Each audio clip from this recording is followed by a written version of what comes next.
చూడండి, కాకినాడ నుంచి కరప వెళ్ళే రోడ్లో ఇది శ్రీ కాశీవారాహి అమ్మవారి టెంపుల్ అనమాట. ఇది మెయిన్ రోడ్లోనే ఉంటుంది. మీరు రామచంద్రపురం, రావులపాలెం, విజయవాడ వెళ్ళేటప్పుడు మెయిన్ రోడ్లోనే ఉంటుంది. ఇక్కడ అతిపెద్ద సుబ్రహ్మణ్యేశ్వర స్వామి మీరు చూడవచ్చు. అలాగే ఇదిగో వారాహి అమ్మవారి గుడి.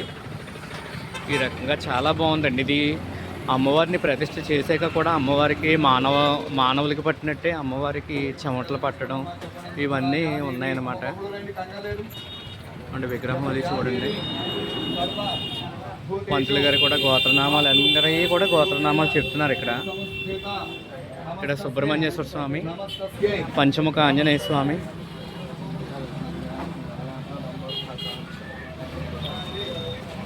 శివయ్య. ఇదిగో సైట్ ఇలా ఉంది. చాలా ప్రశాంతంగా, చాలా పీస్ఫుల్గా ఉంది ఇక్కడ మీరు పూజ చేయించుకోవాలంటే అన్నదానానికి పూజ ఇక్కడ రాస్తారు.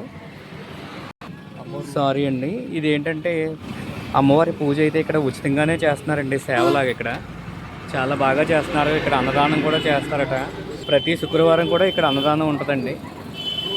శుభ్రంగా దర్శనం చేసుకుని చుట్టుపక్కల టెంపుల్స్ అన్నీ కవర్ చేసుకుని ఈ కాశీవారాహి అమ్మవారి దర్శనం మన కాశీలో ఎలాగో అవ్వాలంటే దర్శనం చాలా కష్టపడాలి. కానీ ఇక్కడైతే చాలా తొందరగా దర్శనం అయిపోతుందండి. చాలా తొందరగా, చాలా పీస్ఫుల్గా దర్శనం చేసుకోవచ్చు అనమాట ఈ క్షేత్రంలో. Thanks for watching.